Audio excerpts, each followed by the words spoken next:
picked up two versions of the same product at the same store, same size, same ingredients, and noticed that one costs more just because it's pink?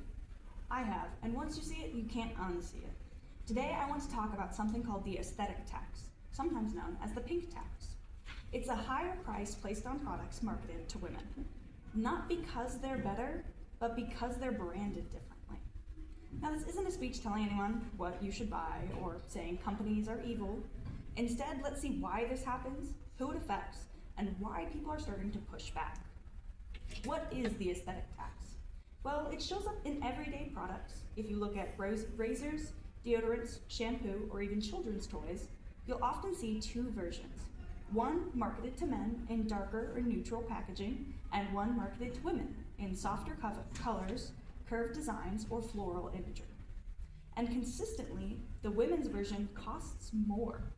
What's interesting is that many of these products have identical ingredients, identical manufacturing, and identical functions.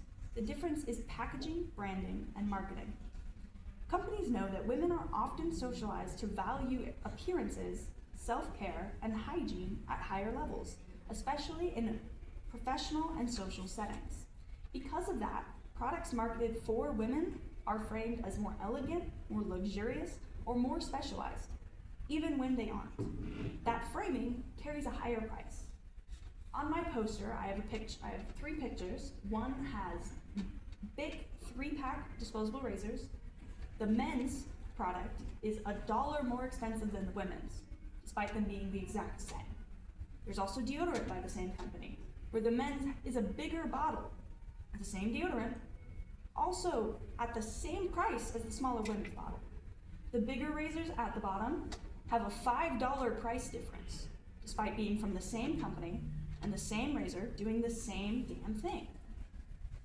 The little table I have on the bottom on the right compares prices between men and women's dress clothes. Men's clothes are 8% cheaper on average than women's clothes, about a $21 difference between men and women's clothes that do the same function. At first glance, a few extra dollars doesn't seem like a big deal, but over time, those costs add up. Women typically spend more on personal care products, grooming, hair services, and professional appearance expectations, not necessarily by choice, but because society often expects more polish, especially in workplaces. The aesthetic tax isn't just about razors or shampoo, it's about how presentation is quietly tied to credibility, professionalism, and respect, especially for women. And here's where this becomes interesting for us. Unlike previous generations, we, Gen Z, have grown up with constant price comparison, online reviews, ingredient transparency, and internet callouts. People have noticed. Instead of automatically buying the women's version, many people now will buy men's razors, choose gender-neutral brands, check ingredient lists instead of just looking at packaging, and openly talk about pink tax online. You can find many TikTok videos with millions of views that say, buy the men's razor, it's cheaper, you're just paying for pink. The pushback isn't angry, it's practical. People aren't rejecting self-care or aesthetics. They're rejecting the idea that these things should cost more just because of gendered marketing. This topic isn't about blaming consumers or demonizing companies. It is to raise bigger questions. When does branding become manipulation? Should products be based on function or gender? Is gendered marketing outdated in a more inclusive society? Some people argue that companies will change price on products based on demand, which is a very valid viewpoint, but when that demand is shaped by social expectations, pricing still becomes unequal at the end of the day.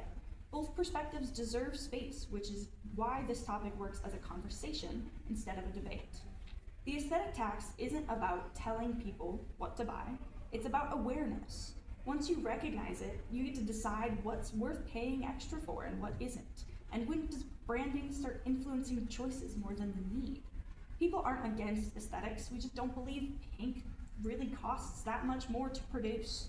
By questioning the everyday pricing differences, we're not being dramatic, we're being informed, and that awareness is what changes systems over time.